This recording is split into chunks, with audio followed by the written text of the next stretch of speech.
Good afternoon, everyone. Happy Friday. Thank God the weekend is almost here. I just wanted to say before I start that I do these videos Monday to Friday, so if you're new to the channel, if you're seeing this for the first time, please subscribe, like, and leave a comment. It really helps me out.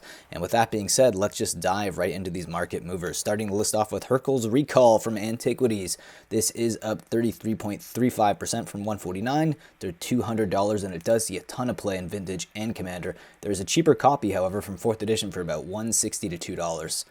Next up on the list we have is Land Equilibrium, a card we saw yesterday. This is a reserve list card from Legends, up 34.75% from $589 to $795. And yes, there's a few decks that use it in Commander, as well as it being a reserve list card. Well, it's going to go up because of those factors. Next up on the list we have is Thorax Gate from Fallen Empires. This is up 36% from $327 to $447, seeing new all-time highs as this cheap Fallen Empires reserve list card gets bought up. Not a surprise to see a lot of Fallen Empires cards finally get bought up that are on the reserve list. Next card on the list is Birds of Paradise from 10th edition. This is up 38% from $10.83 to $15. It's a card that was printed in a lot of sets, but the cheapest version of the card, if you want to get it, is about $7 to $8, and that's the mystery booster card version of this. Alright, next card on the list we have is Aladdin's Lamp from Arabian Nights, up 41.44% from $77 to $109. And there is actually one deck that uses it. That's a Duretti Scrap Savant deck. But you can also find a cheaper copy from 4th edition if you want to just throw that in there for about 32 cents. Elkin Lair from Visions. This is a reserve list card, up 42% from $5.44 to $7.77, seeing new all-time highs as this cheap Visions reserve list card is finally getting bought up. Not a surprise to see this on the list today. Next card we have is Urbarg from Legends, up 47% from $42.47 to $62.47. This card does see a lot of play in Commander, and there is no other printings of this card. You can only buy it from Legends. Jax Levert from Legends. This is a reserve list card that was on our list yesterday, and it is up 50% here today. Again, up 125 to 189, seeing new all-time highs. It's from Legends, which is one of the Four Horsemen set, and the fact that it's a reserve list card, well, not surprised.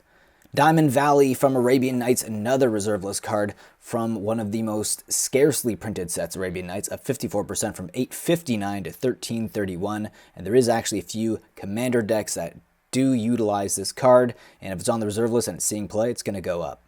Bottle of Suleiman from Arabian Nights, another Arabian Nights card, but this one is not on the reserve list, up 56% from $279 to $439, and it does see some play in some registered decks on MTG Goldfish in the Commander format. Cheaper versions of the card are from 4th edition to about 29 to 36 cents on the market. Next card we have on the list is Call to Arms from Ice Age. This is a cheap reserve list pickup, up 61% from $275 to $443.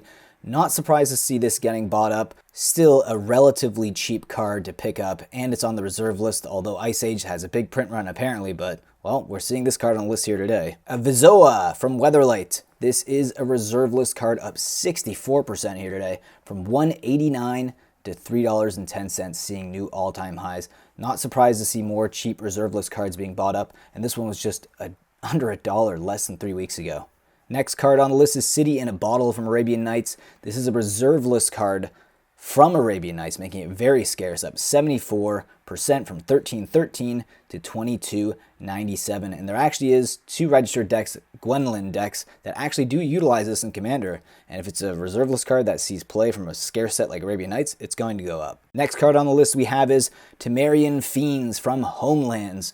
This is a reserve list card, up 86% here today from $165 to $308. And you see that spike right there in 2017 where it went above $40. Well, I don't think it's going to be seeing anything close to those prices. Well, at least not in the next couple of years.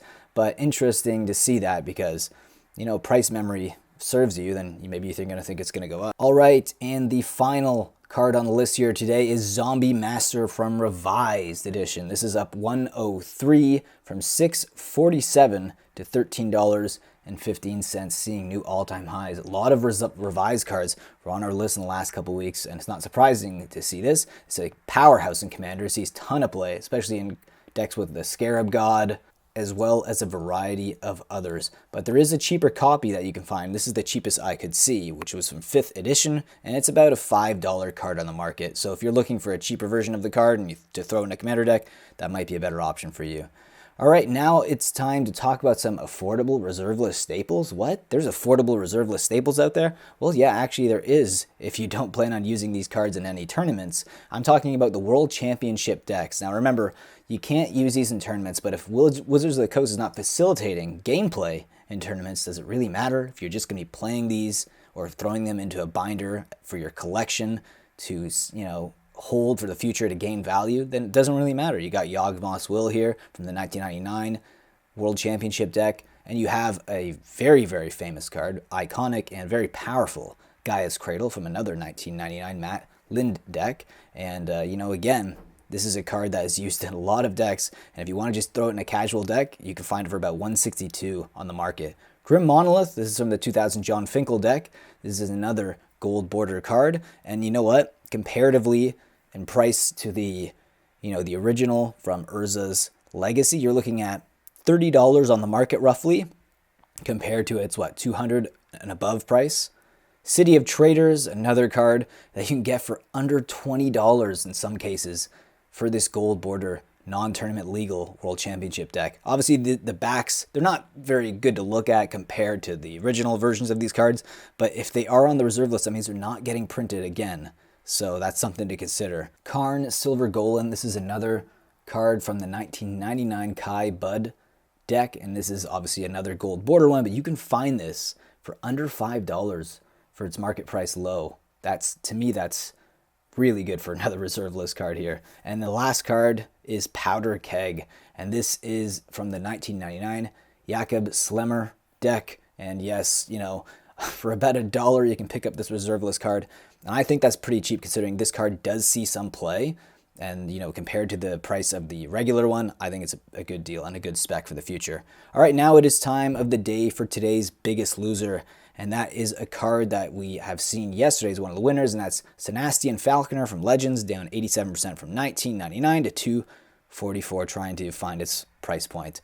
Okay, final thoughts on the market.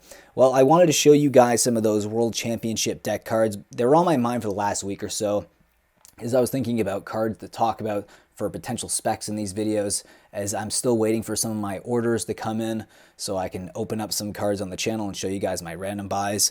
But I've been trying to find these cards, and they're harder to find than you think. There's not a lot of cards out there. Those World Championship decks that you can find singles. I've been searching on eBay for a while, and if they ever show up, they get gobbled up really fast. But I would also consider maybe looking at the sealed decks. Those might be a good spec in the future as well, because they actually might be easier to find than these singles. So not a lot of people are cracking open these things. So that's why I think if you have a single of these cards or any of them, I think they're good to go up in the future. Anyways, with that being said, those are my final thoughts. Let me know yours down below in the comments, and I will see you Monday for another Market Movers. Enjoy the weekend.